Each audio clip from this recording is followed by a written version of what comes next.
Hello दोस्तों, नमस्कार। स्वागत है आप सभी का। दोस्तों, आज मैं आप लोगों को यूपी पुलिस के लिए जो है भारतीय राज्य व्यवस्था अर्थात इंडियन पॉलिटी के में जो है आप लोगों को अनुच्छेद लेकर आया हूं। बहुत ही महत्वपूर्ण अनुच्छेद है और मैं लगातार आप लोगों को अनुच्छेद का जो है वीडियो आप लोगों को बना दूंगा। आप लोग बहुत ही बेहतरीन तरीके से उसको समझिएगा, पढ़िएगा और ये दोस्तों किसी भी एग्जामिनेशन के लिए मोस्ट इंपॉर्टेंट है। तो आइए बिना देर के हम लोग वीडियो की शुरुआत करते हैं। दोस्तों, मैं कल एक प्रश्न पूछा था कि संविधान सभा में कुल कितनी महिलाएं थीं, तो मात्र एक ही आंसर मिला है, पूजा वर्मा का। पूजा वर्मा ने इसका आंसर दिया है और मैं आप लोगों को बता दूं संविधान सभा में कुल 15 महिलाएं थी। और भारतीय संविधान अर्थात मूल संविधान में कुल कितने शब्द थे यह भी मैंने आप लोगों से प्रश्न में पूछा था। तो 1,20,000 शब्दों से हमारा मूल संविधान बनकर के तैयार हुआ है। तो याद रखिएगा, संविधान सभा में 15 महिलाएं और हमारा मूल संविधान 1,20,000 शब्दों से मिलकर बना है। तब दोस्तों आइए वीडियो की शुरुआत करते हैं। सबसे पहले मैं आपको बता दूं, मैंने यहां पर लिखा है भारतीय संविधान के प्रमुख अनुच्छेद पार्ट 1। दोस्तों, अनुच्छेद और धारा ध्यान रखिएगा। अनुच्छेद संविधान की किताब में जो लिख दिया गया है उसको कहते हैं अनुच्छेद, और कानून की किताब में जिसको लिख दिया गया है उसे कहते हैं धारा। आईपीसी की धारा, इंडियन पेनल कोड। तो सबसे पहला अनुच्छेद है अनुच्छेद 1। अनुच्छेद 1 में कहा गया है भारत राज्यों का संघ है। भारत राज्यों का संघ है, इसका उल्लेख अनुच्छेद 1 में किया गया है। तो जब आपसे क्वेश्चन पूछे राज्यों के संघ का उल्लेख किस अनुच्छेद में किया गया है, तो अनुच्छेद 1 में किया गया है। उसके बाद दोस्तों अनुच्छेद 2 की बात करते हैं। अनुच्छेद 2 में नए राज्यों की स्थापना और प्रवेश, और अनुच्छेद 3 में दिया गया है संसद विधि द्वारा नए राज्य बना सकती है तथा इनकी वर्तमान सीमाओं एवं नाम में परिवर्तन कर सकती है। दोस्तों, यहाँ पे इन दोनों अनुच्छेदों को समझना बहुत ही इंपॉर्टेंट है और यहीं पे बच्चों को बहुत ही प्रॉब्लम होती है, समझने में कंफ्यूजन होता है। तो बात को समझिएगा। अनुच्छेद 2 में दिया गया नए राज्यों की स्थापना और प्रवेश। कोई भी विदेशी राज्य अगर हमारे भारत में, इंडिया में मिलना चाहता है तो अनुच्छेद 2 का पालन किया जाएगा, और अपने देश के किसी भी राज्य में अगर जो बंटवारा करना है तो अनुच्छेद 3 का पालन किया जाएगा। मान लीजिए अगर पाकिस्तान है, हमारा पड़ोसी देश है, पाकिस्तान कहे कि हम भारत में मिलना चाहेंगे, तो हमारा भारत देश का अनुच्छेद 2 कहेगा कि सबसे पहले उसको मिलाओ अपने देश में, अपने देश का अंग बनाओ, और उसके बाद अनुच्छेद 3 का पालन करते हुए उसमें तोड़फोड़ कर लो, जितने भी राज्य चाहे उतने राज्य बना लो। तो बात को समझिएगा, लिखा हुआ है नए राज्यों की स्थापना और प्रवेश, तो भैया उसको पहले अपने राज्य में मिला लो, और मिलाने के बाद उसमें तोड़फोड़ कर लो, नए राज्य बना लो, ठीक है। और अपने राज्य में जैसे उत्तर प्रदेश है, उत्तर प्रदेश को कई राज्य अगर भागों में बांटना हो तो अनुच्छेद 3 का पालन किया जाएगा। जैसे 35वां संविधान संशोधन 1974 के द्वारा सिक्किम को भारत का, तो ध्यान रखिएगा 35वां संविधान संशोधन 1974 के द्वारा सिक्किम को सह राज्य का दर्जा दिया गया, सह राज्य का दर्जा दिया गया सिक्किम को। और 36वां संविधान संशोधन 1975 के द्वारा सिक्किम को पूर्ण राज्य का दर्जा दिया गया और कहा गया सिक्किम भारत का अभिन्न अंग है। मैं फिर दोबारा बताता हूं, ध्यान रखिएगा। अनुच्छेद 1 में कहा गया कि भारत राज्यों का संघ है। अनुच्छेद 2 में कहा गया है नए राज्यों की स्थापना और प्रवेश, मतलब कोई भी विदेशी राज्य अगर भारत में मिलना चाहे तो अनुच्छेद 2 का पालन करते हुए उसको भारत में मिला लिया जाएगा, और अपने किसी भी देश में, किसी भी राज्य में अगर जो उनका बंटवारा करना है तो अनुच्छेद 3 का पालन किया जाएगा। 35वां संविधान संशोधन 1974 के द्वारा सिक्किम को भारत का सह राज्य का दर्जा प्रदान किया गया और कहा गया भारत का सह राज्य है सिक्किम। उसके बाद 36वां संविधान संशोधन 1975 के द्वारा सिक्किम को कहा गया भारत का अभिन्न अंग है। तो सिक्किम को भारत में मिलाने के लिए अनुच्छेद 2 का पालन हुआ। उसके बाद सन 2000 में उत्तर प्रदेश से उत्तराखंड को बनाया गया, बिहार से झारखंड को बनाया गया, मध्य प्रदेश से छत्तीसगढ़ को बनाया गया। तो उसमें अनुच्छेद 3 का पालन किया गया। तो कभी आप लोगों को कंफ्यूजन नहीं होना चाहिए कि 2 और 3 में जो है, 2 में है नए राज्यों की स्थापना और प्रवेश, मतलब कोई भी विदेशी राज्य भारत में मिलना चाहे तो मिल सकता है। और अनुच्छेद 3 में कहा गया है कि भारत का कोई भी राज्य अपने राज्यों में जो है जो विभाजन कर सकता है उसको कई राज्यों में बांट सकता है। अभी 2014 में आंध्र प्रदेश का बंटवारा हुआ, तेलंगाना राज्य बना, तो उसमें अनुच्छेद 3 का पालन किया गया। तो ध्यान रखिएगा। तो अनुच्छेद 1 में कहा गया भारत राज्यों का संघ है, अनुच्छेद 2 नए राज्यों की स्थापना और प्रवेश, और अनुच्छेद 3 संसद विधि द्वारा नए राज्य बना सकती है तथा इनकी वर्तमान सीमाओं एवं नाम में परिवर्तन कर सकती है। यानी जो वर्तमान में जो सीमा है, जो उसका नाम है, उसके नाम में जो है संसद परिवर्तन कर सकती है, इसका अनुच्छेद 3 में उल्लेख किया गया है। चलिए अब अनुच्छेद 5 से 11 तक बात करते हैं। अनुच्छेद 5 से 11 तक नागरिकता का उल्लेख किया गया है। जब आपसे क्वेश्चन पूछा जाए नागरिकता का उल्लेख कहां से कहां तक है, तो अनुच्छेद 5 से लेकर के 11 तक है। ज्यादातर प्रश्न आपको यहीं से पूछा जाता है और इतना में आपका काम चल जाएगा। चलिए, जब हम अलग से आप लोगों को पढ़ाएंगे नागरिकता, तो उसमें अलग अलग पार्ट पर चर्चा करेंगे कि किस पार्ट में क्या चीज है, 6 में, 7 में, 8 में, 9 में क्या है। वैसे सामान्य तौर पर समझिए नागरिकता का उल्लेख अनुच्छेद 5 से 11 तक दिया गया है। दोस्तों, 5वां अनुच्छेद 12 से 35 तक मौलिक अधिकार का उल्लेख किया गया है। मौलिक अधिकार अर्थात मूल अधिकार का उल्लेख 12 से 35 तक है। अब दोस्तों आगे बढ़ते हैं। अनुच्छेड 14 से 18 तक समानता यानी समता का अधिकार है। समानता का अधिकार 14 से 18 तक है। अब समझिए, डायरेक्ट क्वेश्चन पूछा जाता है, समानता का अधिकार का उल्लेख संविधान के किस अनुच्छेद में दिया गया है, तो अनुच्छेद 14 से लेकर 18 तक दिया गया है। अब 14 से 18 को हम लोग अलग अलग डिफाइन करके समझेंगे। अनुच्छेद 14 कहा गया विधि के समक्ष समता का अधिकार अर्थात समानता का अधिकार, यानी राज्य के सभी नागरिकों के लिए, मतलब जो है राज्य जो है सभी नागरिकों के लिए एक समान कानून बनाएगा। यहाँ पे समता का अधिकार से तात्पर्य है कोई भी अपने देश का या कोई भी विदेशी अगर आएगा तो उसको समानता का अधिकार दिया जाएगा। यहाँ पे ध्यान रखिएगा। तो राज्य जो है सभी नागरिकों के लिए समान कानून बनाएगा, उसी को कहा गया है विधि के समक्ष समता का अधिकार। अनुच्छेद 14। अनुच्छेद 15 की बात करते हैं।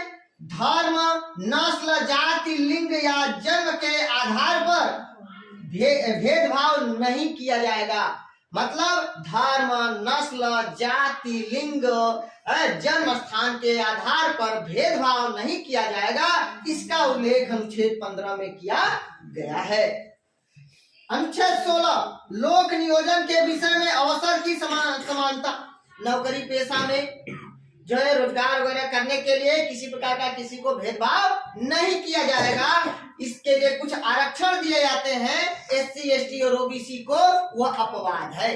तो अपवाद स्वरूप SC, ST, OBC को छोड़कर किसी प्रकार का नौकरी पेशा में किसी प्रकार का भेदभाव नहीं किया जाएगा।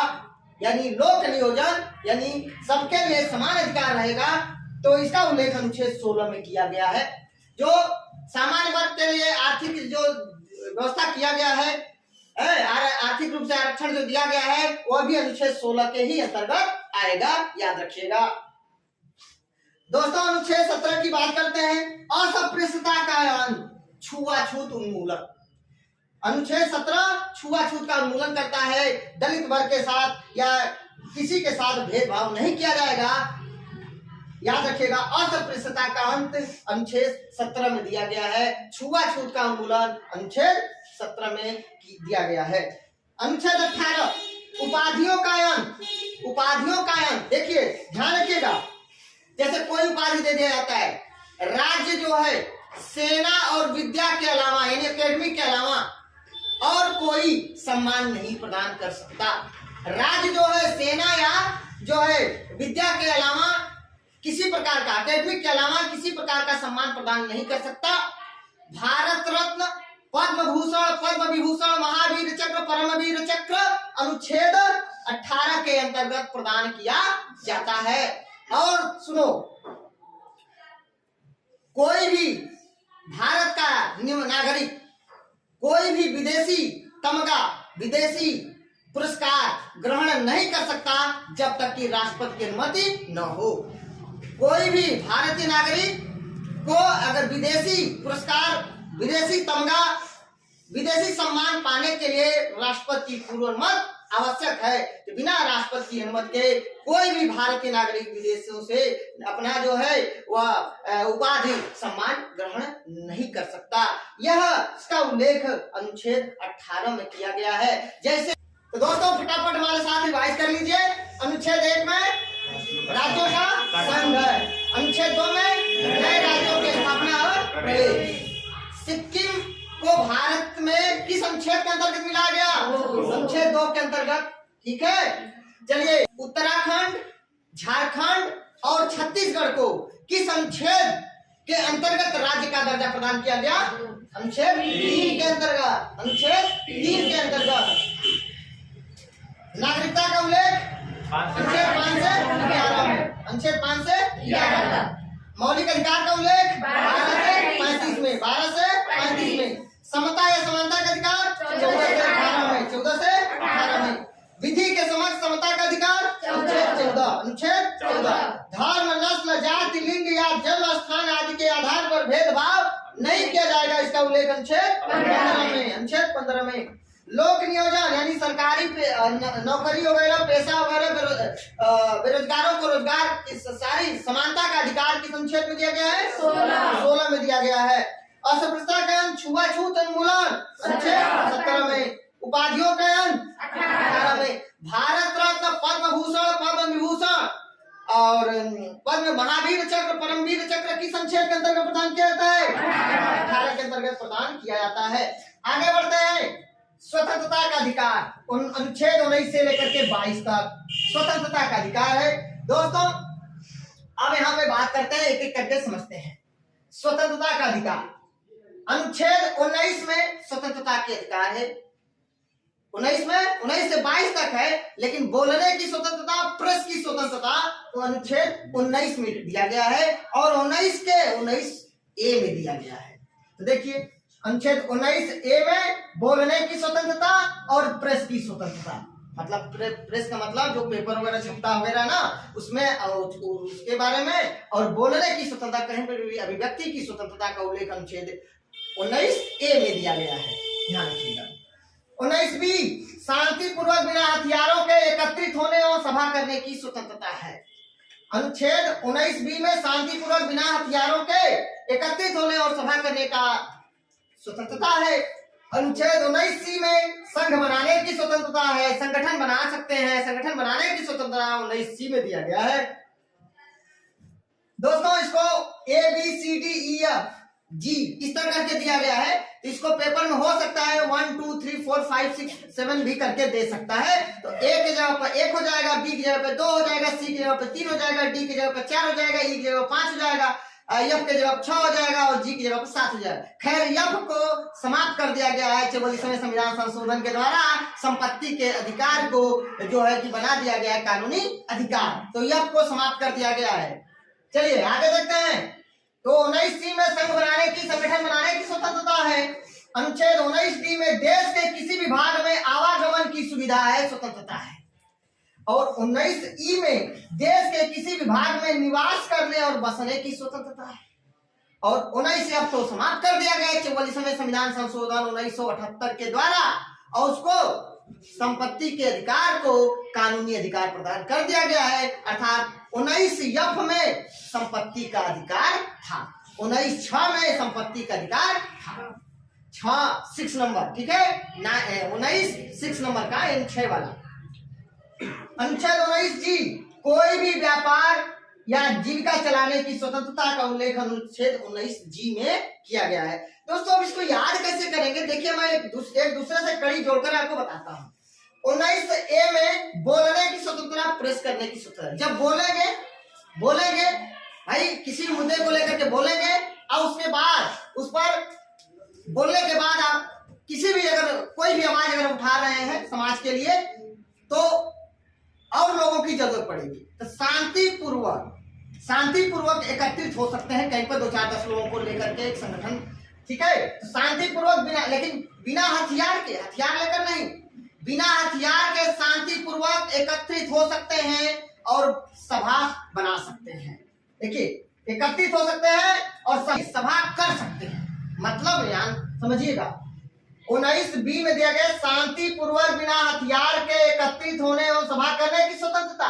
हमने आपको बताया कि 19A में बोलने की स्वतंत्रता है, प्रेस की स्वतंत्रता है, यानी पेपर वगैरह जो छपते हैं उसको आप छपवा सकते हैं, बोल सकते हैं, ये अधिकार 19A में है। जब बोलेंगे, जब किसी मुद्दे को लेकर के आप अपनी आवाज उठाएंगे तो अकेले तो हो नहीं पाएगा, तो एक सभा की जरूरत पड़ेगी। तो आप एकत्रित हो सकते हैं शांतिपूर्वक बिना हथियार के, एकत्रित होंगे, लोगों के सामने अपनी बात रख सकते हैं, यानी सभा कर सकते हैं।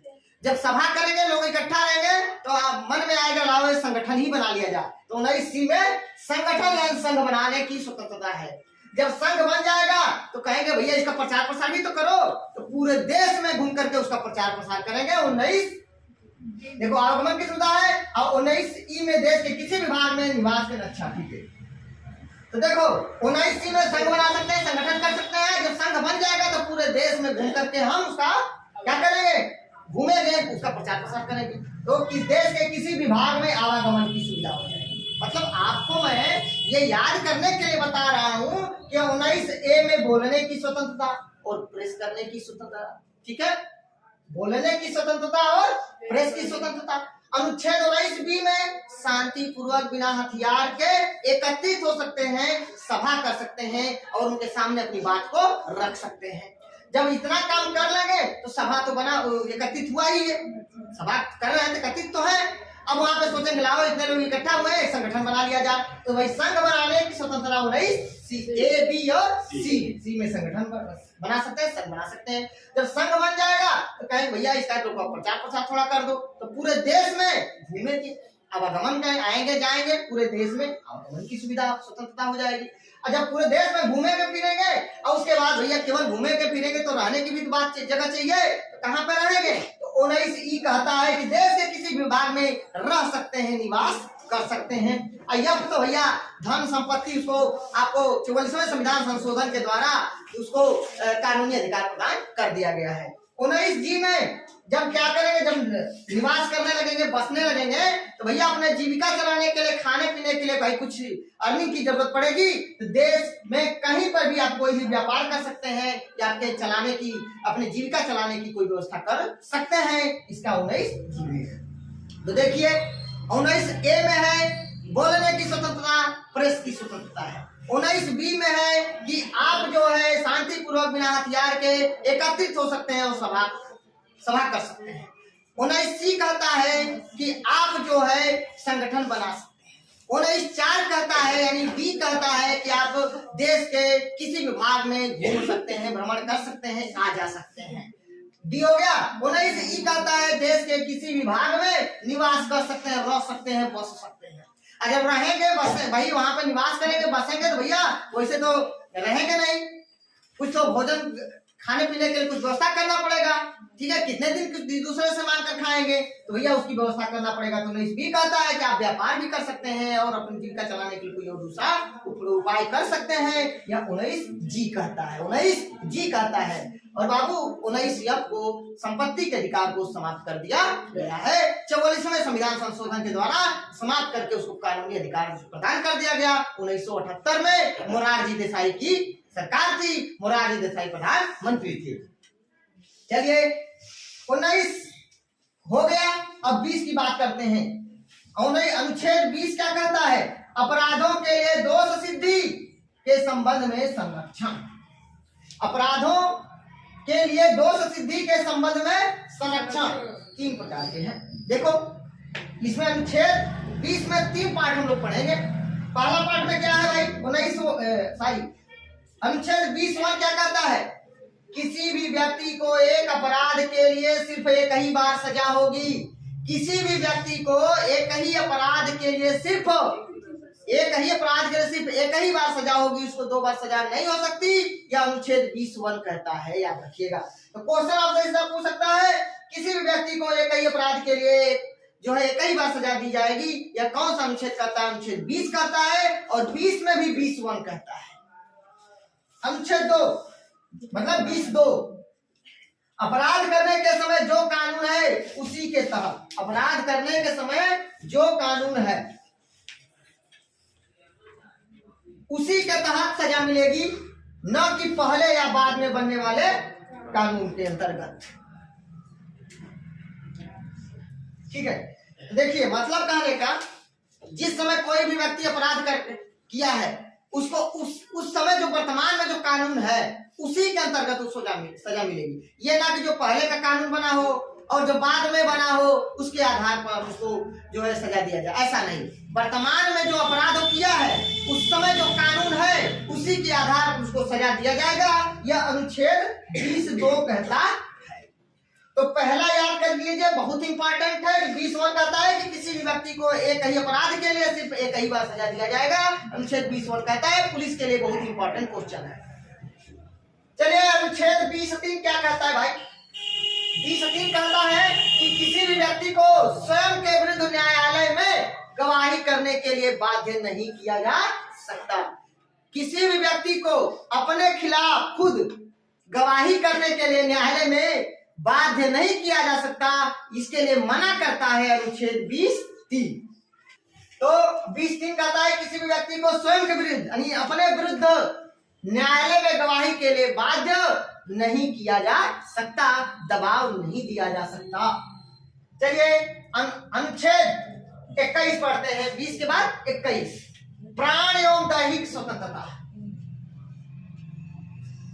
जीने की स्वतंत्रता, अपने जीवन की स्वतंत्रता, ठीक है, और कहीं पर भी घूमने फिरने की स्वतंत्रता का अधिकार उल्लेख अनुच्छेद 21 में दिया गया है। ठीक है, स्वच्छ जीवन, स्वास्थ्य का उल्लेख सारा अनुच्छेद 21 में है। ठीक है, अब देखिए 86वां संविधान संशोधन, 86वां संविधान संशोधन 2002, 86वां संविधान संशोधन 2002 के तहत अनुच्छेद 21(a) जोड़ा गया और कहा गया कि 6 से 14 वर्ष के बच्चों को निःशुल्क और अनिवार्य शिक्षा उपलब्ध कराया जाना चाहिए। 6 से 14 वर्ष के आयु के बच्चों को निःशुल्क और अनिवार्य शिक्षा की व्यवस्था 86वां संविधान संशोधन 2002 के द्वारा किया गया। और याद रखिएगा, यहीं पे बात और बता देते हैं, शिक्षा का अधिकार अधिनियम 2009, शिक्षा का अधिकार अधिनियम 2009 को संसद के द्वारा पारित किया गया, याद रखिएगा 2010 और 1 अप्रैल 2010 से उसे लागू किया गया। शिक्षा का अधिकार अधिनियम 2009 को 1 अप्रैल 2010 से लागू किया गया। और शिक्षा का अधिकार अधिनियम 2009 क्यों लाया गया? जो 86वां संविधान संशोधन लाया गया था, 6 से 14 वर्ष के आयु के बच्चों को निःशुल्क और अनिवार्य शिक्षा की व्यवस्था किया गया था, इसको प्रभावी बनाने के लिए, इसको लागू कराने के लिए सही तरीके से शिक्षा का अधिकार अधिनियम 2009 लाया गया और 1 अप्रैल 2010 से उसको लागू किया गया। ये याद रखिएगा, महत्वपूर्ण प्रश्न। तो बाबू, प्राण एवं दैहिक स्वतंत्रता अनुच्छेद 21 में और 6 से 14 वर्ष के आयु तक के बच्चों को निःशुल्क और अनिवार्य शिक्षा की व्यवस्था कराना, उपलब्ध कराना, यह अनुच्छेद 21(a) कहता है। अनुच्छेद 22 की बात कर लेते हैं। कुछ दशाओं में गिरफ्तारी में निरोध, कुछ दशाओं में गिरफ्तारी में निरोध। दोस्तों अनुच्छेद 22(1) में क्या कहा गया? हिरासत में लेने का कारण बताना होगा। अब किसी भी व्यक्ति को गिरफ्तार कर लिया गया तो भैया सबसे पहले तो गिरफ्तारी का मुझे कारण बताओ। ये 22(1) कहता है कि मुझे गिरफ्तार क्यों किया जा रहा है, ये पूछने का आपका पूरा हक है, पूरा आपका कानूनी अधिकार है। हमारा संविधान कहता है कि सबसे पहले तुम मुझे बता दो कि मुझे क्यों गिरफ्तार कर रहे हो। यह अनुच्छेद 22(1) कहता है, आपको अधिकार देता है। अनुच्छेद 22(2) कहता है कि 24 घंटे के अंदर दंडाधिकारी के समक्ष पेश करना होगा, आने जाने के समय को छोड़कर। आने जाने के समय को छोड़कर 24 घंटे के अंदर अंदर में आपको भैया दंडाधिकारी के सामने भाई आपको पेश किया जाना चाहिए। ये हमारा अनुच्छेद 22(2) कहता है। और अनुच्छेद 22(3) क्या कहता है? उसे अपने पसंद के वकील से सलाह लेने का अधिकार है। जो व्यक्ति को गिरफ्तार किया गया है उसको भाई उसको अपने पसंद के वकील से जो है बात करने का और सलाह लेने का ये अधिकार प्राप्त है। ये हमारे कानूनी, ये हमारा संवैधानिक अधिकार है। ये हमें संविधान ने अधिकार दिया है कि किसी भी व्यक्ति को अगर मनमाने तरीके से गिरफ्तार कर लिया गया है तो उसको 3 प्रकार के अधिकार दिए गए हैं। पहला अधिकार तो भैया सबसे पहले 22 कहता है कि हमें गिरफ्तारी का कारण बता दो कि हिरासत में मुझे क्यों लिया जा रहा है, इसका कारण बता दो। दूसरी बात है कि 24 घंटे के अंदर अंदर में आने जाने के समय को छोड़ करके 24 घंटे के अंदर में दंडाधिकारी के सामने पेश होना है। उसको जो गिरफ्तार किया है अधिकारी उसको पेश करना ही होगा। अगर नहीं पेश करना है तो उसको जवाबदेही होगा, उसको जवाब देना ही पड़ेगा कि हमने क्यों नहीं पेश किया। तीसरी बात 22(3) कहता है कि जिस व्यक्ति को गिरफ्तार किया गया है वह अपने पसंद के जिसको भी कहे इस वकील से हम बात करना चाहते हैं, उस वकील से उसको बात करने की स्वतंत्रता है। वो बात कर सकता है, सलाह ले सकता है, विचार विमर्श कर सकता है। यह 22(3) कहता है। आगे बात समझ में, ये तीनों मोस्ट इंपॉर्टेंट है। पुलिस के पेपर में क्वेश्चन पूछा जा सकता है। 20 वाला और 22 वाला दोनों तीनों याद रखिएगा। चलिए इतना समझ में आ गया। अब जाते हैं 23 और 24, अनुच्छेद 23 और 24 शोषण के विरुद्ध अधिकार। शोषण के विरुद्ध अधिकार। तो दोस्तों अनुच्छेद 23 कहता है कि मानव के दुर्व्यापार एवं बलात्श्रम का प्रतिषेध।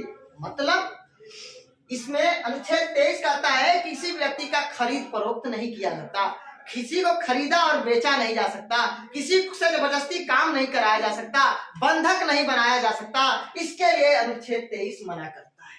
आगे बात समझ में, चलिए किसी से बेगारी नहीं कराया जा सकता, इसके लिए कौन सा अनुच्छेद मना करता है? अनुच्छेद 23।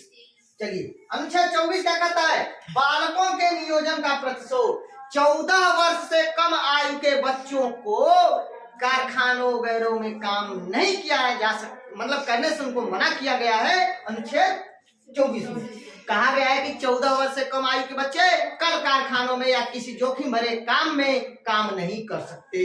यह कौन सा अनुच्छेद मना करता है? 24। तो अनुच्छेद 24 मना करता है कि 14 वर्ष से कम के आयु के जो बच्चे हैं वह कल कारखाने में या जोखिम भरे जो काम है उसको नहीं कर सकते। यह कानूनी अपराध है, यह संवैधानिक अपराध है। तो याद रखिएगा 24। अनुच्छेद 25 से 28 तक धार्मिक स्वतंत्रता है। अनुच्छेद 25 से 28 तक धार्मिक स्वतंत्रता है। इसके बाद 25 से 28 तक हम लोग कल के वीडियो में आप लोगों को बताएंगे डिटेल्स में। तो तब तक के लिए यहाँ से आप लोग फटाफट रिवाइज कर लीजिए।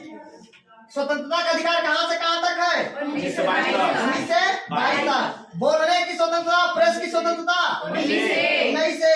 शांतिपूर्वक बिना हथियारों के एकत्रित होने और सभा करने की स्वतंत्रता 19 बी। संघ बनाने की स्वतंत्रता 19 सी। देश के किसी भी भाग में आवागमन की सुविधा, आने जाने की सुविधा 19 डी में है। देश के किसी भी भाग में निवास करने और बसने की स्वतंत्रता 19 ई में है। उसके बाद किस संविधान संशोधन के द्वारा संपत्ति के अधिकार को कानूनी अधिकार प्रदान किया गया? 44वें संविधान संशोधन के द्वारा 1978 में 19F को हटाया गया। यानी 19F में संपत्ति का अधिकार था। 19F में संपत्ति का अधिकार था। बिल्कुल आप सही बोली हैं। क्वेश्चन एक नया बन सकता है कि किस संविधान संशोधन के द्वारा संपत्ति के अधिकार 19F को हटाया गया? 44वें संविधान संशोधन 1978 के द्वारा किस प्रधानमंत्री के समय में? मोरारजी देसाई के समय में। बिल्कुल सही बोली है निवेदिता, एकदम फर्स्ट क्लास सही आंसर है। बिल्कुल। चलिए आगे बढ़ते हैं कि कोई भी व्यापार या जीविका चलाने की स्वतंत्रता 19 जी में है। अपराधों के लिए दोष सिद्धि के संबंध में संरक्षण 19 अनुच्छेद 20 में अपराधों के लिए दोष सिद्धि के संबंध में संरक्षण दिया गया है। चलिए किसी भी व्यक्ति को एक अपराध के लिए सिर्फ एक ही बार सजा होगी, इसका उल्लेख संक्षेप में 20 में है। 2 बार सजा नहीं दिया जा सकता उसको। तो याद रखिएगा, जैसे कोई व्यक्ति कोई क्राइम किया है दोबारा अगर वही क्राइम करे तो उसके लिए दोबारा सजा नहीं हो सकती, एक ही बार उसको सजा होगी, याद रखिएगा। अगला क्वेश्चन है अनुच्छेद 20(2), अपराध करने के समय जो कानून है उसी के तहत सजा मिलेगी, न कि पहले या बाद में बनने वाले कानून के आधार पर। जो व्यक्ति कभी भी जो अपराध किया है, जो जिस वक्त किया है, उसी वक्त के कानून के आधार पर उसको सजा दिया जाएगा। चलिए, किसी भी व्यक्ति को स्वयं के विरुद्ध न्यायालय में गवाही करने के लिए बाध्य नहीं किया जा सकता, इसका उल्लेख इसमें है अनुच्छेद 20(3) में है। चलिए, अनुच्छेद 21 प्राण एवं दैहिक स्वतंत्रता, प्राण एवं दैहिक स्वतंत्रता का उल्लेख किस अनुच्छेद में है? 21(a) में है, सॉरी 21 में है। प्राण एवं दैहिक स्वतंत्रता का उल्लेख अनुच्छेद 21 में है। चलिए, 6 से 14 वर्ष के आयु तक के बच्चों को निःशुल्क और अनिवार्य शिक्षा का व्यवस्था कौन सा अनुच्छेद करता है?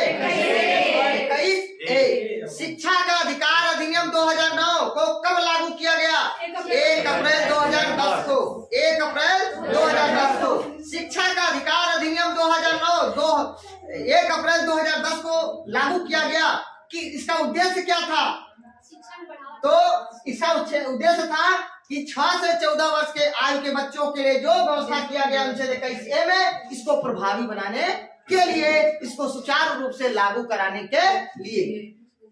चलिए, अनुच्छेद 21(a) को किस संविधान संशोधन के द्वारा जोड़ा गया? 86वां संविधान संशोधन 2002 के द्वारा। चलिए, अनुच्छेद कुछ दशाओं में गिरफ्तारी में निरोध में संरक्षण, अनुच्छेद 22 हिरासत में लेने का कारण बताना होगा, कौन सा अनुच्छेद कहता है? 22वां 24 घंटे के अंदर उसे दंडाधिकारी के समक्ष पेश करना होगा, कौन सा अनुच्छेद कहता है? 22 उसे अपने पसंद के वकील से सलाह लेने का अधिकार होगा, अनुच्छेद 22(3) और शोषण के विरुद्ध अधिकार किस अनुच्छेद में? 24 तक है, जिसमें मानव के दुर्व्यापार एवं बलात्कार का उल्लेख अनुच्छेद 23 और बालकों से संबंधित यानी कल कारखानों में 14 वर्ष से कम आयु के बच्चों को काम करने से मना करता है, कौन सा अनुच्छेद? 24 और किसी से बेगारी नहीं किया जा सकता, बधुआ मजदूरी नहीं कराया जा सकता, जबरदस्ती काम नहीं कराया जा सकता, खरीद फरोख्त नहीं किया जा सकता, इसका उल्लेख अनुच्छेद 23 में किया गया है। और धार्मिक स्वतंत्रता का उल्लेख अनुच्छेद 25 से 28 में है। इसको हम लोग जो कल के वीडियो में देखेंगे। दोस्तों, कल का हमारा जो प्रश्न था, कल के प्रश्न में मैंने पूछा था कि भारत के संविधान में कुल कितनी महिलाएं थी? इसका आंसर पूजा वर्मा ने दिया है 15। और अगला एक और प्रश्न मैंने पूछा था आप लोगों से, वो प्रश्न था कि मूल संविधान कितने शब्दों से मिलकर बना है? इसका आंसर अब तक किसी ने नहीं दिया है। इसका आंसर मैं आप लोगों को बता देता हूँ, 1,20,000 1,20,000 शब्दों से मिलकर बना है। दोस्तों, जो लोग स्क्रीनशॉट लेना चाहे स्क्रीनशॉट ले सकते हैं। दोस्तों, आज का हमारा प्रश्न है कि भारत के प्रथम मुस्लिम राष्ट्रपति कौन थे? भारत के प्रथम मुस्लिम राष्ट्रपति कौन थे?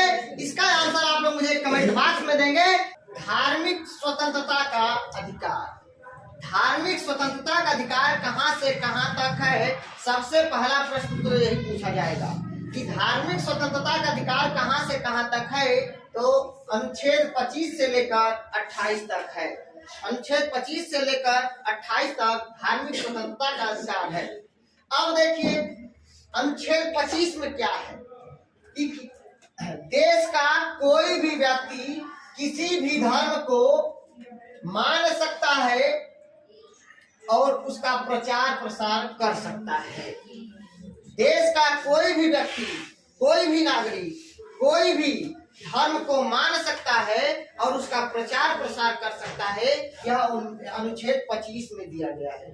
और दूसरा क्वेश्चन यहीं पे समझ लीजिएगा, जो सिख लोग कृपण वगैरह अपने पास रखते हैं, वो भी रखने का अधिकार अनुच्छेद 25 में है। सिखों को कृपण रखने का अधिकार, सिखों को कृपण रखने का अधिकार किस अनुच्छेद में है? 25 में है, ये याद रखिएगा। आगे बढ़ते हैं 26। 25 में है तो धर्म को मान सकते हैं और उसका प्रचार प्रसार कर सकते हैं। लेकिन 26 में तुरंत कह दिया है कि भैया उसका प्रबंधन भी कर सकते हैं, उसका देख रेख भी कर सकते हैं। जब प्रचार प्रसार करेंगे, धर्म को मानेंगे, उसके बाद उसका प्रबंधन भी करिए, उसका देख रेख भी करिए। 26 में तो धार्मिक कार्यों के प्रबंधन की स्वतंत्रता है अनुच्छेद 26 में। 25 और 26 पढ़ लिए तो 27 भी थोड़ा देख लेते हैं। 27 में क्या है? 27 में है कि कोई भी व्यक्ति अगर जो अपना पैसा अपना जो भी रखा है वह किसी धर्म के नाम पर रखा है, किसी धार्मिक चीजों पर खर्च करने के लिए रखा है, तो उस पर टैक्स नहीं देना पड़ेगा। अगर क्वेश्चन पूछा जाए कि जो धार्मिक टैक्स पर प्रतिबंध कौन सा अनुच्छेद लगाता है, तो 27। धार्मिक टैक्स पर प्रतिबंध कौन सा अनुच्छेद लगाता है? अनुच्छेद 27। तो लिखा हुआ है अनुच्छेद 27, किसी राज्य किसी भी व्यक्ति को ऐसे कर देने के लिए बाध्य नहीं कर सकता जिसकी आय किसी विशेष धर्म या धार्मिक संप्रदाय की उन्नति एवं पोषण में व्यय करने के लिए विशेष रूप से निश्चित कर दी गई है। अनुच्छेद 27 कहता है कि राज्य किसी भी व्यक्ति को ऐसे कर देने के लिए बाध्य नहीं कर सकता जिसकी आय किसी विशेष धर्म या धार्मिक संप्रदाय की उन्नति एवं पोषण में व्यय करने के लिए विशेष रूप से निश्चित कर दी गई है। मतलब कोई व्यक्ति है, वह किसी धर्म के लिए, उसकी उन्नति के लिए, उस संप्रदाय के लिए, बढ़ोतरी के लिए जो कुछ उसको दान करता है या धर्म के नाम पर देता है, तो उस पर टैक्स नहीं लगाया जाएगा। तो याद रखिएगा कि धार्मिक टैक्स पर प्रतिबंध कौन सा अनुच्छेद लगाता है?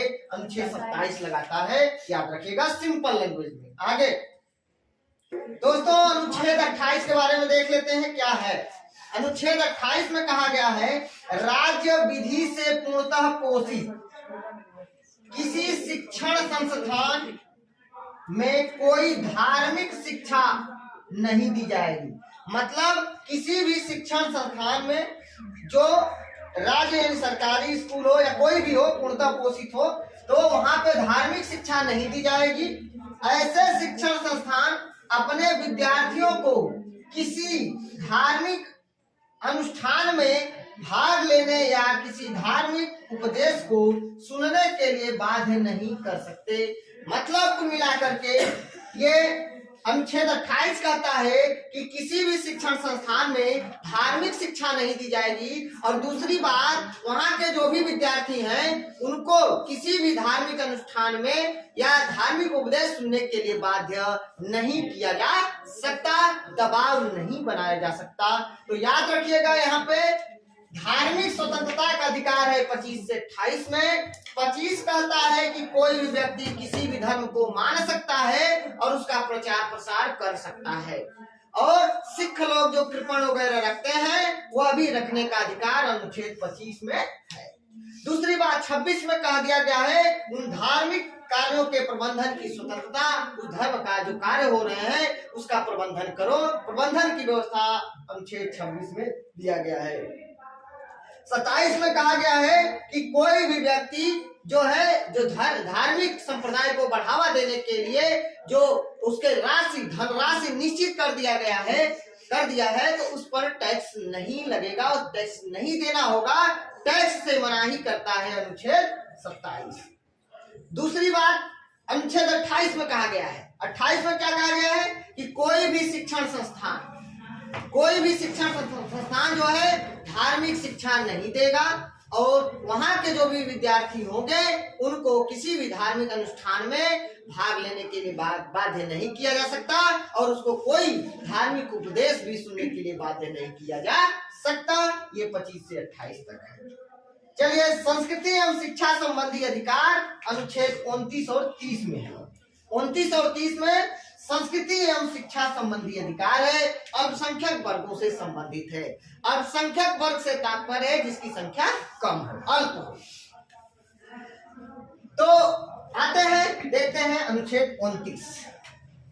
अल्पसंख्यक वर्गों के हितों का संरक्षण सबसे पहला यही आपसे क्वेश्चन पूछा जाएगा, अल्पसंख्यक वर्गों के हितों का संरक्षण किस अनुच्छेद में है? तो अनुच्छेद 29 में है। उनके हितों की रक्षा करना, अल्पसंख्यक जिनकी संख्या कम है उनके हितों की रक्षा करना अनुच्छेद 29 में दिया गया है। अनुच्छेद 30 क्या कहता है? अल्पसंख्यक वर्गों के शिक्षण संस्थान की स्थापना करना, उनके प्रशासन करने की व्यवस्था, ये सब अधिकार दिया गया है अनुच्छेद 30 में। तो 29 और 30 आपको मोस्ट इंपॉर्टेंट है, याद रखिएगा। अल्पसंख्यक वर्गों के हितों का संरक्षण 29 में है और अल्पसंख्यक वर्गों के लिए शिक्षण संस्थान वगैरह खोलना, यूनिवर्सिटी वगैरह खोलने की सारी बातें अनुच्छेद 30 में दिया गया है। तो ये 29 और 30 आपको अच्छे से समझ में आ गया होगा। आगे बढ़ते हैं अनुच्छेद 32, संवैधानिक अधिकारों का उपचार।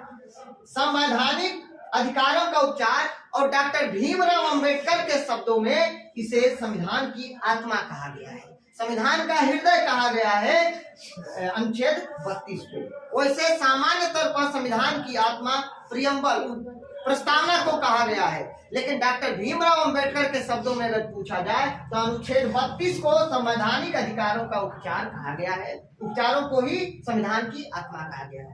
अब सुनिए, संवैधानिक अधिकारों का उपचार में क्या है?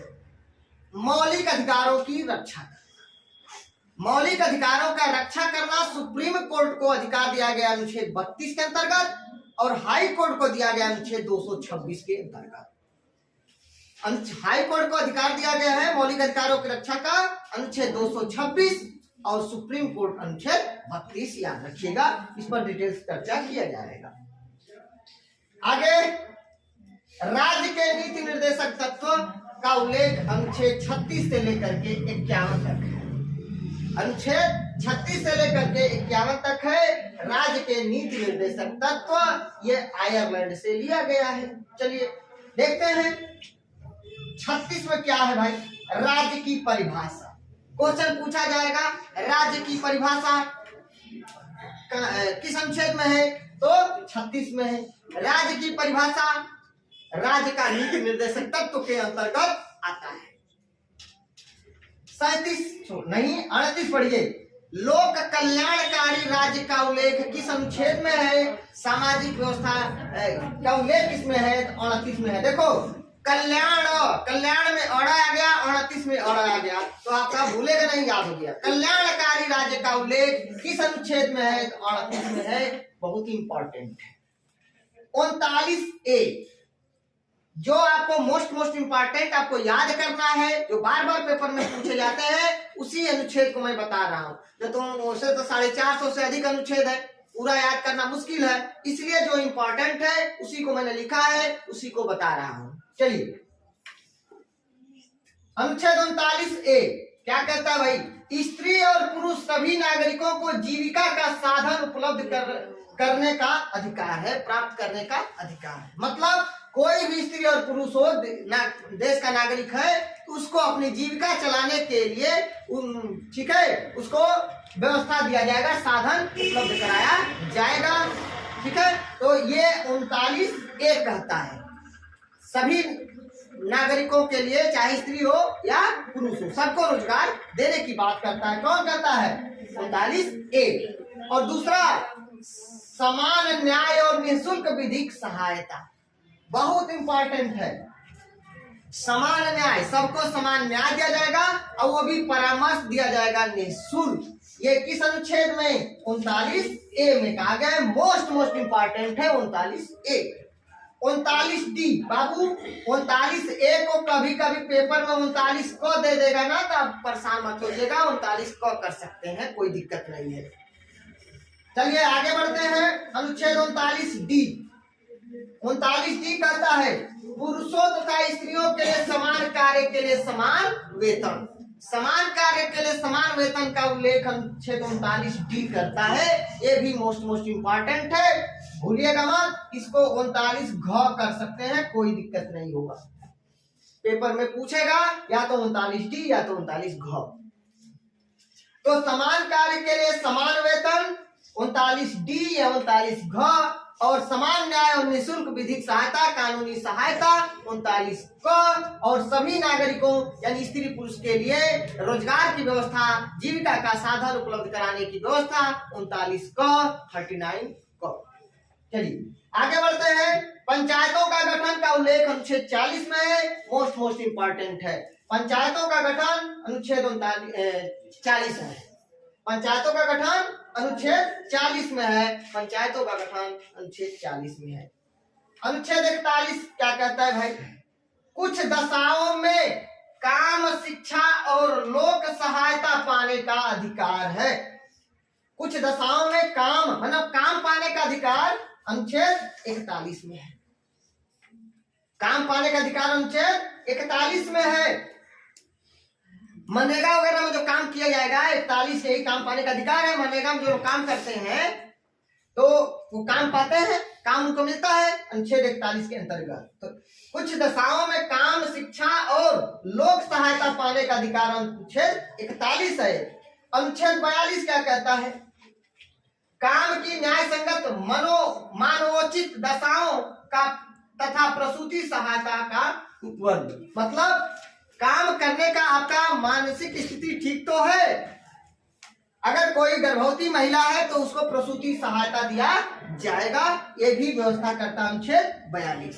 तो याद रखिएगा अनुच्छेद 42 कहता है कि आपको काम पाने का अधिकार 41 में तो है, आप काम पा सकते हैं, काम दिया जाएगा, लेकिन आपकी मानवीय दशा काम करने के लायक है।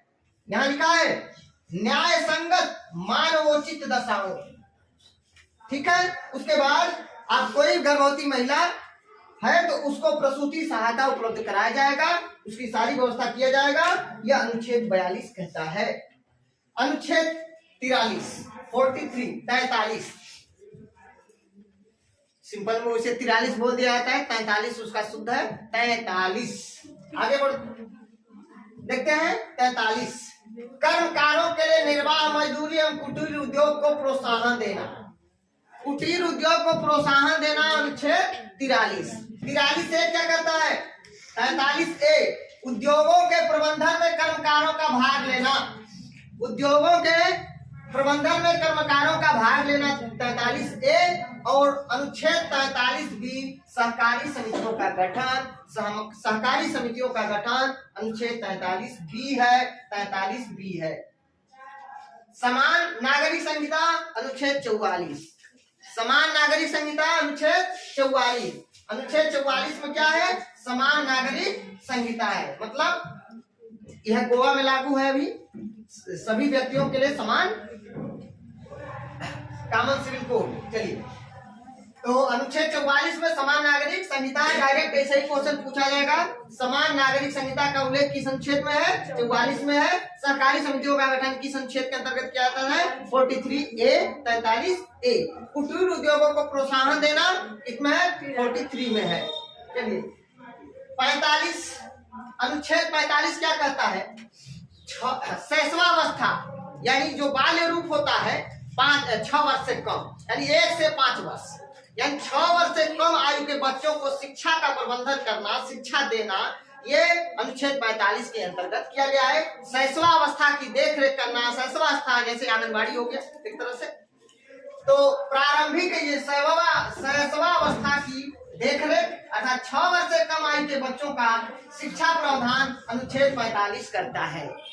और 6 से 14 वर्ष की आयु के बच्चों को निःशुल्क और शिक्षा का व्यवस्था अनुच्छेद 21 ए करता है।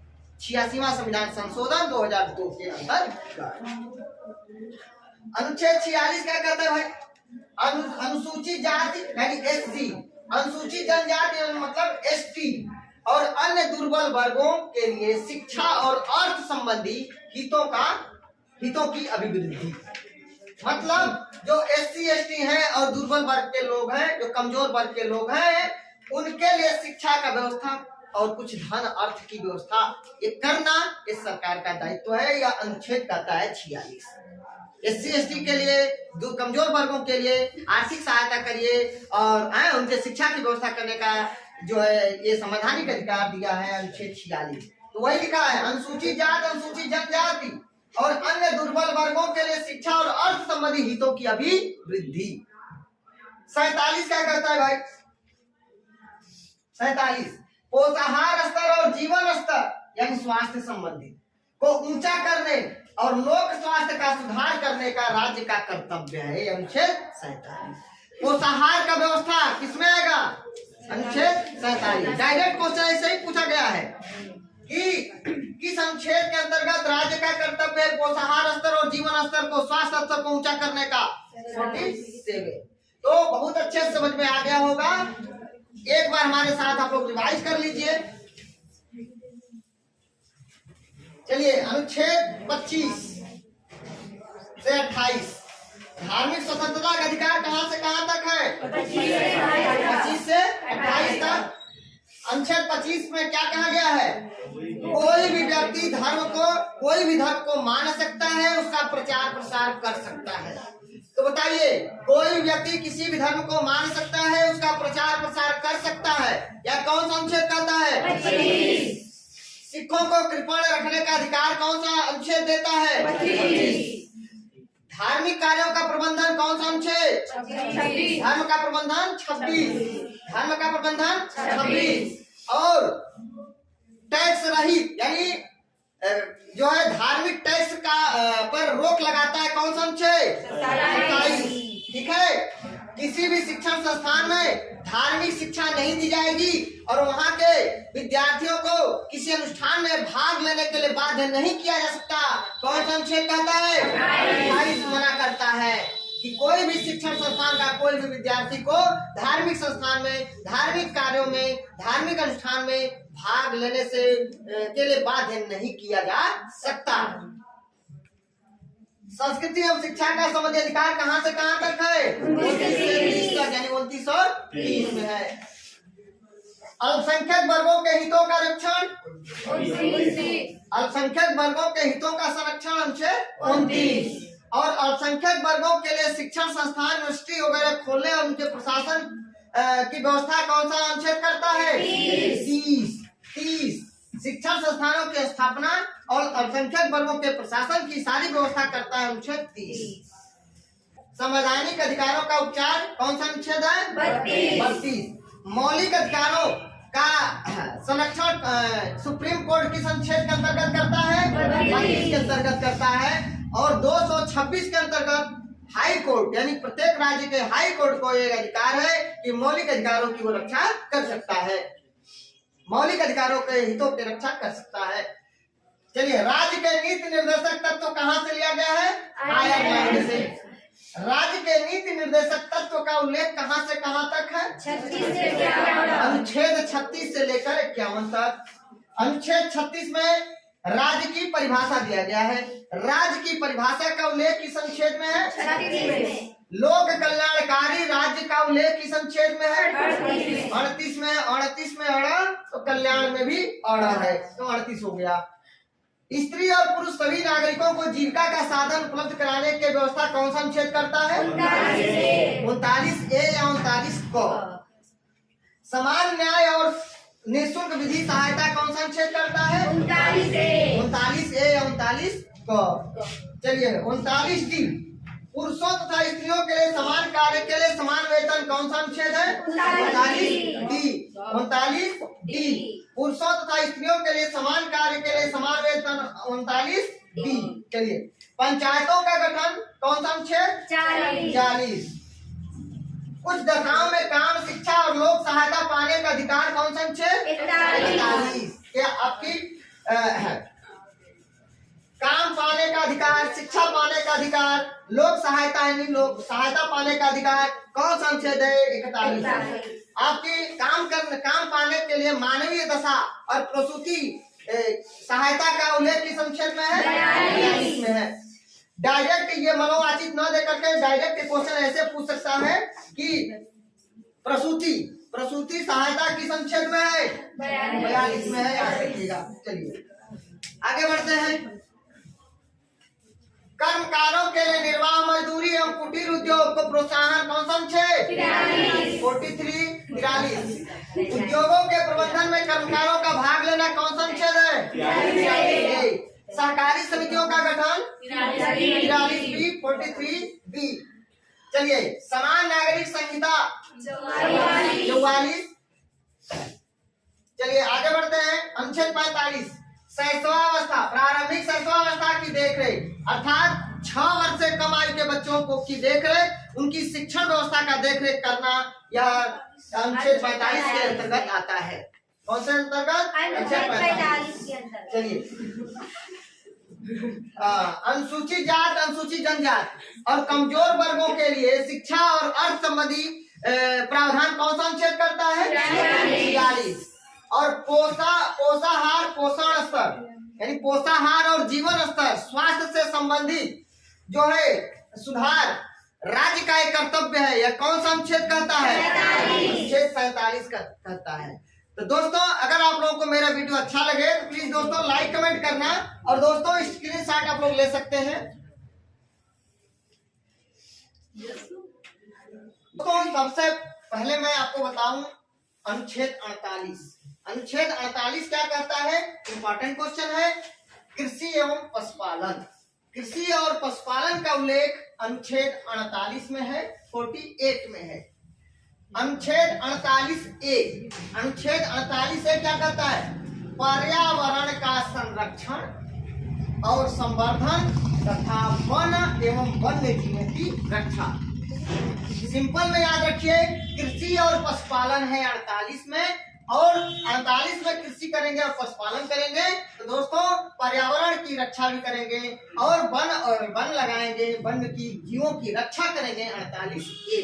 तो ध्यान रखिएगा, कृषि एवं पशुपालन 48 में, पर्यावरण का संरक्षण अर्थात एक तरह से पर्यावरण की रक्षा करना हमारा जो है कर्तव्य है, और साथ ही साथ उसमें वृद्धि करेंगे, वन लगाएंगे और वन्य जीवों की रक्षा करेंगे, यह 48A में कहा गया है। तो पर्यावरण का संरक्षण तथा वन और वन्य जीवों का संरक्षण किस अनुच्छेद में है? 48A में है। कृषि एवं पशुपालन का उल्लेख किस अनुच्छेद में किया गया है? अनुच्छेद 48 में किया गया है। चलिए अनुच्छेद 49 की बात करते हैं। राष्ट्रीय महत्व के स्मारकों, स्थानों व वस्तुओं का संरक्षण। दोस्तों, राष्ट्रीय महत्व के स्मारक जैसे इंडिया गेट, तो राष्ट्रीय महत्व के जो स्मारक हैं उनकी रक्षा करना हमारा कर्तव्य है, मूल कर्तव्य है। इसका उल्लेख अनुच्छेद 49 में दिया गया है। सीधा सीधा क्वेश्चन ऐसे पूछा जाता है कि राष्ट्रीय महत्व के स्मारकों, स्थानों और वस्तुओं का संरक्षण किस अनुच्छेद में है? अनुच्छेद 49 में है। अनुच्छेद 50 कार्यपालिका से न्यायपालिका का पृथक्करण, पृथक्करण मतलब अलग। तो दोस्तों अनुच्छेद 50 में कार्यपालिका से न्यायपालिका का पृथक्करण है। सीधा सीधा क्वेश्चन पूछा जाता है, कार्यपालिका से न्यायपालिका का पृथक्करण या न्यायपालिका से कार्यपालिका का पृथक्करण का उल्लेख किस अनुच्छेद में है? तो 50 में। दोस्तों न्यायपालिका का मतलब न्याय देने वाली संस्था, जैसे सुप्रीम कोर्ट हो गया। कार्यपालिका सरकार, तो कार्यपालिका और न्यायपालिका के भी जो पृथक्करण है उसका उल्लेख अनुच्छेद 50 में किया गया है। अनुच्छेद 51 अंतरराष्ट्रीय शांति और सुरक्षा की अभिवृद्धि, अंतरराष्ट्रीय शांति और सुरक्षा की वृद्धि अनुच्छेद 51 में दिया गया है। दोस्तों क्वेश्चन डायरेक्ट पूछा जाएगा, विदेश नीति का उल्लेख किस अनुच्छेद में है? तो अनुच्छेद 51 में है। विदेश नीति अर्थात अंतरराष्ट्रीय शांति और सुरक्षा की अभिवृद्धि अनुच्छेद 51 में है। दोस्तों अगर युद्ध छिड़ा हुआ है तो अंतरराष्ट्रीय स्तर पर, तो एक तरह से उसमें समरसता बनाए रखना, शांति बनाए रखना, यह अनुच्छेद 51 में दिया गया है। ध्यान रखिएगा। मान लीजिए भारत और पाकिस्तान के बीच युद्ध हो जाए या चीन के बीच युद्ध हो जाए, तो कोशिश ये किया जाए पहले अंतरराष्ट्रीय शांति और सुरक्षा की व्यवस्था पहले किया जाए। यह कौन सा उल्लेख करता है? अनुच्छेद 51। विदेश नीति का उल्लेख अनुच्छेद 51। अब हमारी बात ध्यान से सुनिएगा।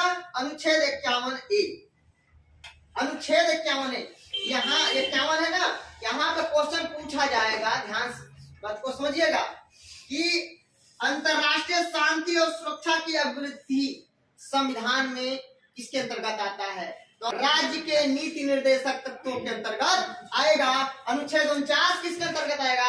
राज्य के नीति निर्देशक तत्वों के अंतर्गत आएगा। 50 किसके अंतर्गत आएगा? राज्य के नीति निर्देशक तत्वों के अंतर्गत आएगा। 48 ए किसके अंतर्गत आएगा? तो राज्य के नीति निर्देशक तत्वों के अंतर्गत आएगा, क्योंकि 36 से 51 तक है आपका राज्य के नीति निर्देशक तत्व। समान कार्य के लिए समान वेतन का उल्लेख जो दिया गया है वह राज्य के नीति निर्देशक तत्वों के अंतर्गत आएगा। निःशुल्क विधि सहायता, गरीबों को विधि सहायता निःशुल्क में दिया जाएगा, यह राज्य के नीति निर्देशक तत्वों के अंतर्गत आएगा। ये सारे बातें ध्यान रखिएगा। तो अनुच्छेद 51 ए की मैं बात कर रहा था। अनुच्छेद 51 ए में मूल कर्तव्य है और इसको 42वां संविधान संशोधन 1976 में जोड़ा गया। किसकी सिफारिश पर? स्वर्ण सिंह समिति की सिफारिश पर। तो बहुत ही महत्वपूर्ण प्रश्न है कि मूल कर्तव्य को किसकी सिफारिश पर जोड़ा गया? स्वर्ण सिंह की सिफारिश पर जोड़ा गया। कब जोड़ा गया? 1976 में जोड़ा गया। किस संविधान संशोधन के द्वारा जोड़ा गया? तो 42वें संविधान संशोधन के द्वारा जोड़ा गया। 42वें संविधान संशोधन के द्वारा 1976 में स्वर्ण सिंह की सिफारिश पर मूल कर्तव्य को जोड़ा गया, अर्थात अनुच्छेद 51 ए जोड़ा गया। और हमारी बात सुनिएगा,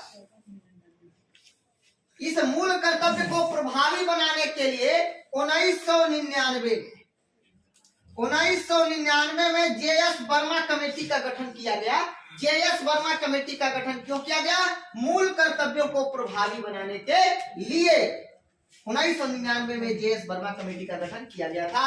अगर क्वेश्चन पूछे जेएस वर्मा कमेटी का संबंध किससे है? तो मूल कर्तव्य से। स्वर्ण सिंह समिति का संबंध किससे है? मूल कर्तव्य से है। और हमारी बात सुनिएगा, मूल संविधान में 10 मूल कर्तव्य थे।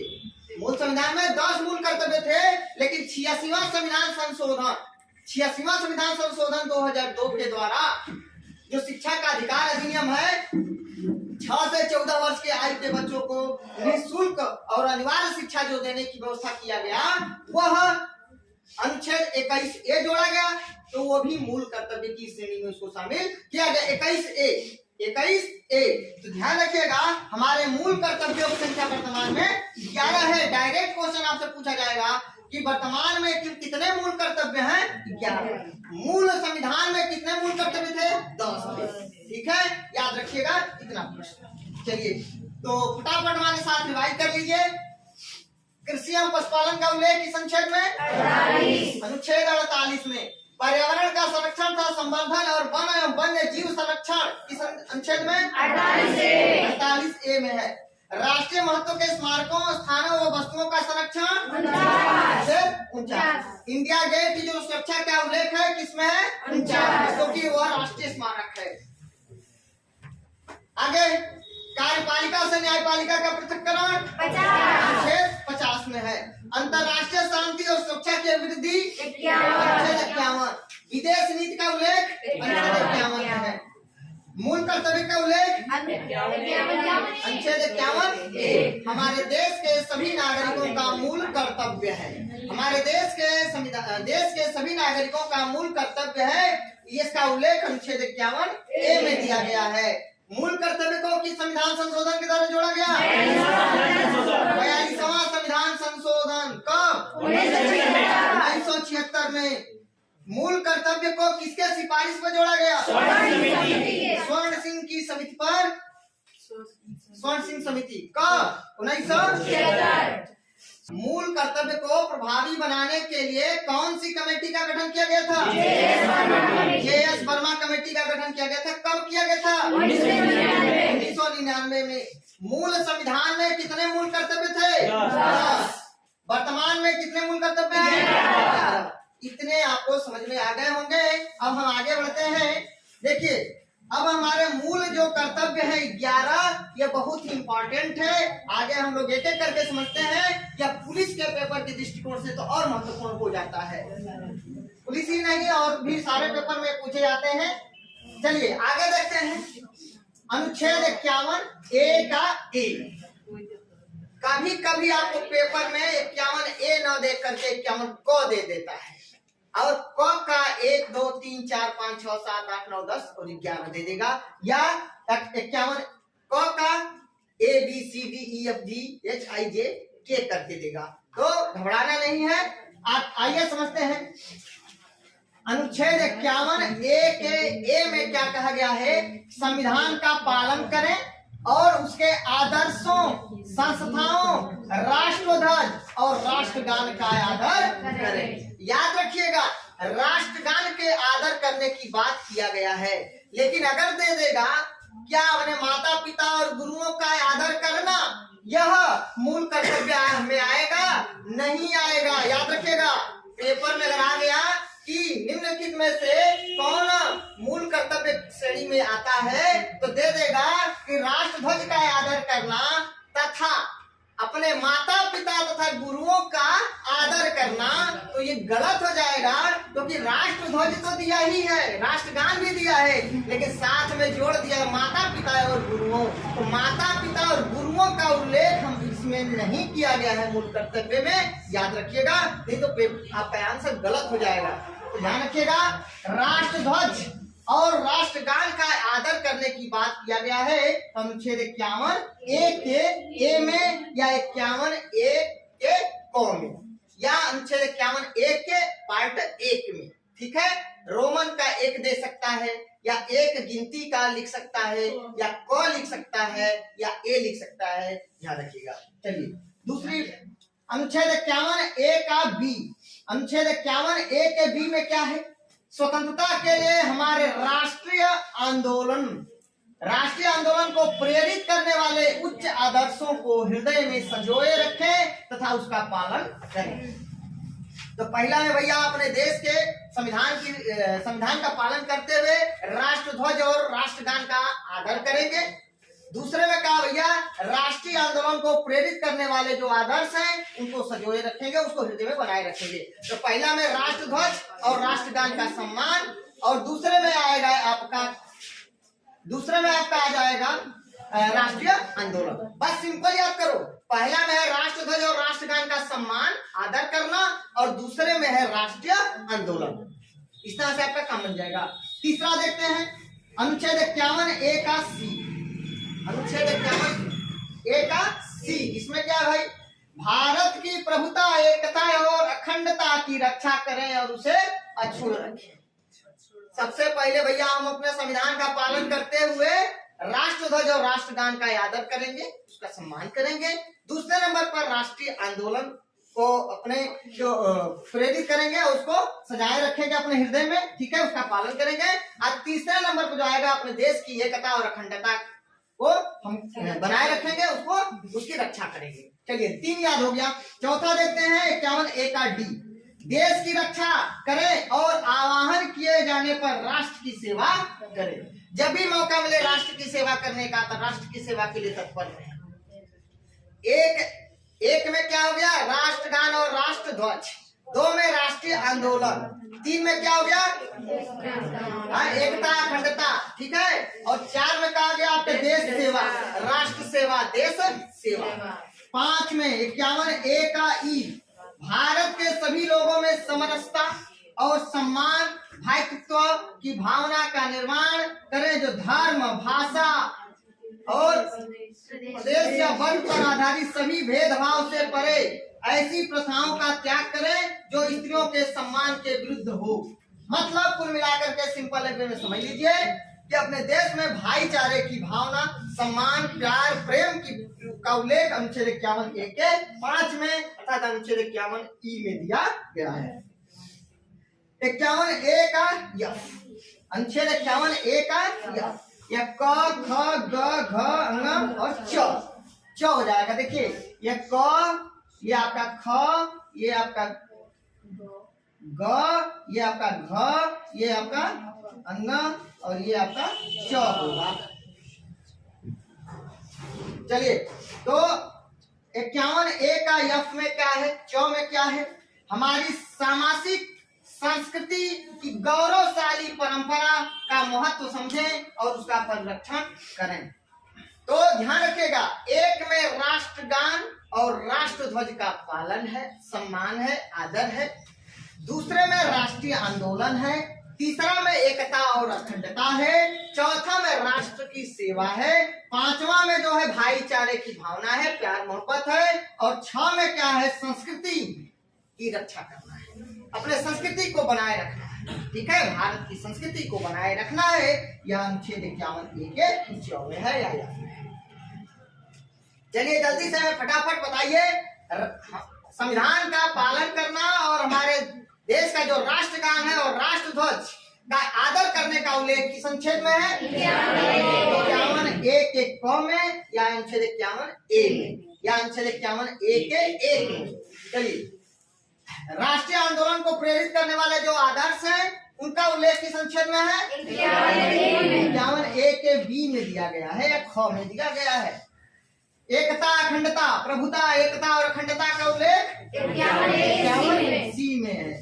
देश की रक्षा करें और राष्ट्र सेवा करें 51A के D में या घ में। समरसता, सम्मान, भाईचारे, बंधुत्व की भावना का उल्लेख 51E में है या अंग में है। उसके बाद है हमारे देश की जो संस्कृति है उसको गौरवशाली बनाने का उल्लेख किस अनुच्छेद में है? 51A के च में। चलिए आगे बढ़ते हैं। अनुच्छेद 51A का G बहुत मोस्ट इम्पोर्टेंट है, प्राकृतिक पर्यावरण की, जिसके अंतर्गत झील, नदी, वन्य जीव की रक्षा करें, संवर्धन करें तथा प्राणी मात्र के लिए दया भाव रखें। ये 51A का G है। वेरी इंपॉर्टेंट क्वेश्चन है, याद रखिएगा। अगर आपसे क्वेश्चन पूछ दे वन, झील, नदी का उल्लेख संविधान के किस अनुच्छेद में है? 51A का G में है। आगे 51A का यच, यानी ये छ हो जाएगा, ये आपका ज हो जाएगा, ये झ हो जाएगा, ये य हो जाएगा, हाँ, और ये टो हो जाएगा। चलिए देखते हैं। तो पर्यावरण, वन, जीव, नदी की सुरक्षा का संरक्षण का उल्लेख अनुच्छेद 51A के G में है या छ में है, छतरी वाला छ। 51A के यच में क्या है, यानी ज, वैज्ञानिक दृष्टिकोण, मानववाद और ज्ञानार्जन तथा सुधार की भावना का, यानी वैज्ञानिक दृष्टिकोण, इसका उल्लेख है अनुच्छेद 51A के यच में। ये भी वेरी इंपॉर्टेंट। सार्वजनिक संपत्ति को सुरक्षित रखें, 51A के I, जो सार्वजनिक संपत्ति है उसकी संपत्ति है उसकी सुरक्षा करना हमारा दायित्व है, हमारा मूल कर्तव्य है। इसका उल्लेख अनुच्छेद 51A के I में है। अनुच्छेद 51A का J, देखिए यहाँ पे 51A का ये J और ये 51A का K। देखिए अनुच्छेद 51A का J में क्या है? व्यक्तिगत और सामूहिक गतिविधियों के सभी क्षेत्रों में उत्कर्ष की ओर बढ़ने का सतत प्रयास करें, जिससे राष्ट्र निरंतर बढ़ते हुए प्रयत्न और उपलब्धि की नई ऊंचाइयों को छू ले। यानी व्यक्तिगत और सामूहिक गतिविधियों, मतलब सामूहिक स्तर पर किसी भी तरह से अपने देश को नई ऊंचाइयों तक ले जाने का प्रयास करें। इसका उल्लेख अनुच्छेद 51A के J में दिया गया है। 51A का K, जो माता पिता का संरक्षण हो, जिसको माता पिता का संरक्षण हो, वह 6 से 14 वर्ष के बीच की आयु के यथास्थिति अपने बच्चे अथवा प्रतिपाल्य का मतलब जिसका पालन पोषण आपने किया है, प्रतिपाल्य को शिक्षा प्राप्त करने के अवसर प्रदान करें। ये है अनुच्छेद 51A का K या टॉ।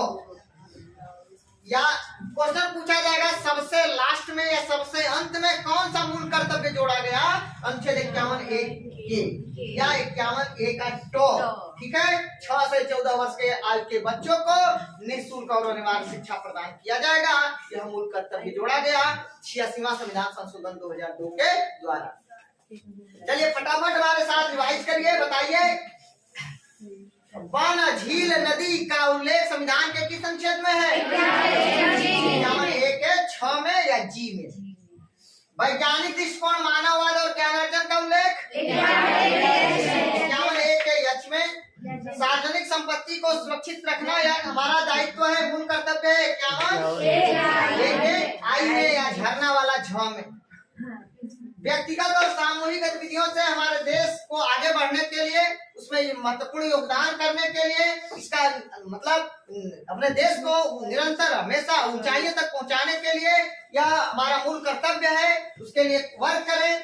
तो इसका उल्लेख इसमें है, एजीए में है। और 6 से 14 वर्ष के आयु के बच्चों को निःशुल्क और अनिवार्य शिक्षा देने के बाद कौन सा अनुच्छेद 86वां संविधान संशोधन 2002 के द्वारा इसे आपको जोड़ा गया मूल कर्तव्य को। दोस्तों, मैं उम्मीद करता हूं कि आपको अच्छे समझ में आ गया होगा। आप लोग स्क्रीनशॉट ले सकते हैं। दोस्तों, आज का हमारा प्रश्न है कि भारत के प्रथम दलित राष्ट्रपति कौन थे? भारत के प्रथम दलित राष्ट्रपति कौन थे? इसका आंसर आप लोग मुझे कमेंट बॉक्स में देंगे कि भारत के प्रथम दलित राष्ट्रपति कौन थे। जो लोग इसका आंसर देंगे उसका नाम अगले वीडियो में लिया जाएगा। तब तक के लिए दोस्तों, अगर मेरा वीडियो आप लोगों को अच्छा लगे, प्लीज दोस्तों लाइक कमेंट शेयर करके मुझे सूची जरूर करना। और मेरे वीडियो में किसी प्रकार का कोई कमी नजर आए तो मुझे जरूर बताइए आप लोग कमेंट करके, ताकि मैं उसमें सुधार कर सकूं। क्योंकि जब तक आप लोग नहीं बताएंगे कि मेरे वीडियो में क्या कमी है, तब तक मैं सुधार नहीं कर पाऊंगा। और मैं कोशिश करता हूँ निरंतर बेहतर से बेहतर वीडियो आपको प्रोवाइड कराऊं, और मैं वही चीज आपको बताने का प्रयास करता हूँ जिसका पेपर में डिमांड होता है, जो बार बार पेपर में पूछे जाते हैं। तो इसी के साथ मिलते हैं नेक्स्ट वीडियो में। तब तक के लिए नमस्कार, धन्यवाद।